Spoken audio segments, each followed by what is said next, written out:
Chapter 4. The Way of Renunciation Through Knowledge. The Blessed Lord said, I told this imperishable yoga to Vivasvat, Vivasvat told it to Manu, and Manu told it to Ikshvaku. Thus, handed down in regular succession, the royal sages knew it. This yoga, by long lapse of time, declined in this world, O scorcher of foes. I have this day told you that same ancient yoga, for you are my devotee and my friend, and this secret is profound indeed. Arjuna said, Later was your birth, and that if Vivasvat prior, how then should I understand that you told this in the beginning? The Blessed Lord said, Many are the births that have been passed by me and you, O Arjuna. I know them all, while you know not, O scorcher of foes. Though I am unborn, of changeless nature and lord of beings, yet subjugating my prakriti, I come into being by my own maya. Whenever, O descendant of Bharata, there is decline of dharma, and rise of adharma, then I embody myself forth. For the protection of the good, for the destruction of the wicked, and for the establishment of dharma, I come into being. He who thus knows, in true light, my divine birth and action, leaving the body, is not born again. He attains to me, O Arjuna. Freed from attachment, fear, and anger, absorbed in me, taking refuge in me, purified by the fire of knowledge, many have attained my being. In whatever way men worship me, in the same way do I fulfill their desires. It is my path, O son of Pritha, that men tread in all ways.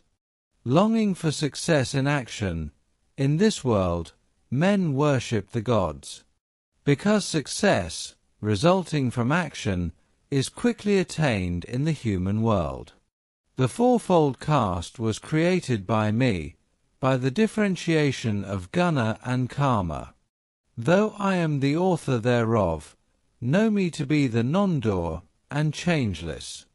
Actions do not taint me, nor have I any thirst for the result of action.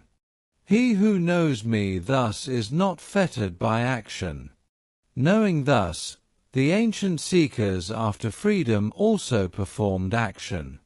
Do you, therefore, perform action, as did the ancients in olden times. Even sages are bewildered as to what is action and what is inaction. I shall, therefore, tell you what action is, by knowing which you will be freed from evil. For verily, even the true nature of actions enjoined by the Shastras should be known, as also that of forbidden actions, and of inaction, the nature of karma is impenetrable. He who sees inaction in action, and action in inaction is intelligent among men, he is a yogi and a doer of all action. Whose undertakings are all devoid of plan and desire for results, and whose actions are burnt by the fire of knowledge, him the sages call wise. Forsaking the clinging to fruits of action, ever satisfied, depending on nothing, though engaged in action, he does not do anything.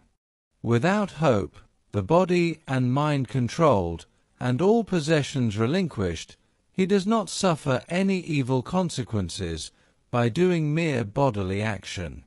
Content with what comes to him without effort, unaffected by the pairs of opposites, free from envy, even-minded in success and failure, though acting, he is not bound. Devoid of attachment, liberated, with mind centered in knowledge, performing work for yajna alone, his whole karma dissolves away. The process is Brahmin, the clarified butter is Brahmin, offered by Brahmin in the fire of Brahmin. By seeing Brahmin in action, he reaches Brahmin alone. Some yogis perform sacrifices to devas alone, while others offer the self as sacrifice by the self in the fire of Brahmin alone. Some again offer hearing and other senses as sacrifice in the fire of control, while others offer sound and other sense objects as sacrifice in the fire of the senses. Some again offer all the actions of senses and the functions of the vital energy as sacrifice in the fire of control in self, kindled by knowledge. Others again offer wealth, austerity, and yoga as sacrifice, while others, of self-restraint and rigid vows, offer study of the scriptures and knowledge as sacrifice. Yet some offer as sacrifice the outgoing into the incoming breath, and the incoming into the outgoing, stopping the courses of the incoming and outgoing breaths, constantly practicing the regulation of the vital energy, while others yet of regulated food offer in the pranas the functions thereof. All of these are knowers of yajna, having their sins consumed by yajna, and eating of the nectar, the remnants of yajna, they go to the eternal Brahmin. Even this world is not for the non-performer of yajna. How then another, O best of the Kurush? Various yajnas, like the above, are strewn in the storehouse of the Veda. Know them all to be born of action, and thus knowing, you shall be free. The sacrifice performed with knowledge, O scorcher of foes, is superior to sacrifice performed with material objects. All action in its entirety, O Partha, attains its consummation in knowledge. Know that, by prostrating yourself, by questions, and by service, the wise, those who have realized the truth, will instruct you in that knowledge.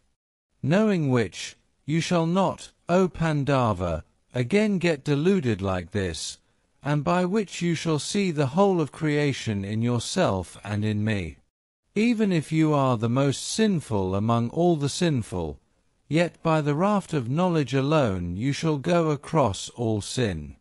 As blazing fire reduces wood into ashes, so, O Arjuna, does the fire of knowledge reduce all karma to ashes.